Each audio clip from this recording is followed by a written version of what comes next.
নমস্কার, toxic Niladri channel থেকে আপনাদের সবাইকে জানাই অনেক অনেক স্বাগতম। তো বন্ধুরা, এসে পড়লাম আমরা জামাই ষষ্ঠী খেতে। তো দেখো, বরকে নিয়ে আমি হাজির বাপের বাড়িতে। তো সবার প্রথমে ও এসেই মাকে মিষ্টি ও শাড়ি হাতে দিয়েই প্রণাম করলো। তো বাবারও শরীর ভালো না, যার জন্য বাবা শুয়েই ছিল।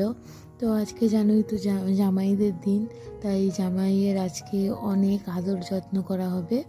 তো মা নিয়ে আসলো ঘর থেকে সাইটের জল, যেটা নাকি ষষ্ঠী পুজোর সময় নদীর থেকে আনতে হয়।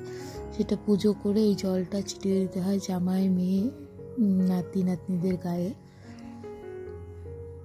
তো মা এখন ওকে সাইটের জলটা ছিটিয়ে দিয়ে তারপর খাবারের ব্যবস্থা করবে।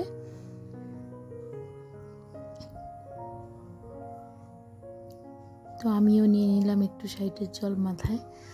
তারপরে এই দেখো, মা চলে গেল রান্নাঘরে। জামাই ষষ্ঠীর জন্য সকাল সকাল রান্না করার ফল এটাই, অনেকটাই হয়ে গেছিলো রান্নাটা। তো এখন শুধু মাছটাই বাকি ছিল আর মাংসটা, আর বাদ বাকি সব ডাল, তোমার ভাজা, তারপর পিঠে, এগুলো সব রান্না হয়ে গেছিলো।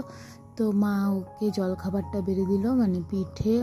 আমাদের নিয়ম, জামাই আসলেই ক্ষীর আর পিঠে দিয়ে জামাইকে দিতে হয়। প্রথমে এটাই খাবে জামাই, তারপরে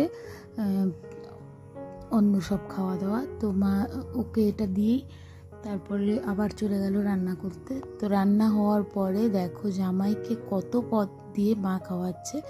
তো আমাদের সাহাদের মধ্যে এটাই নিয়ম, কারণ আমার বাপের বাড়ি সাহা আর শ্বশুরবাড়ি দেবনাথ। তো এই দেখো সাহা বাড়ির রান্না, কত কিছু দিয়ে জামাইকে খাওয়ানো হয় সাহা বাড়িতে।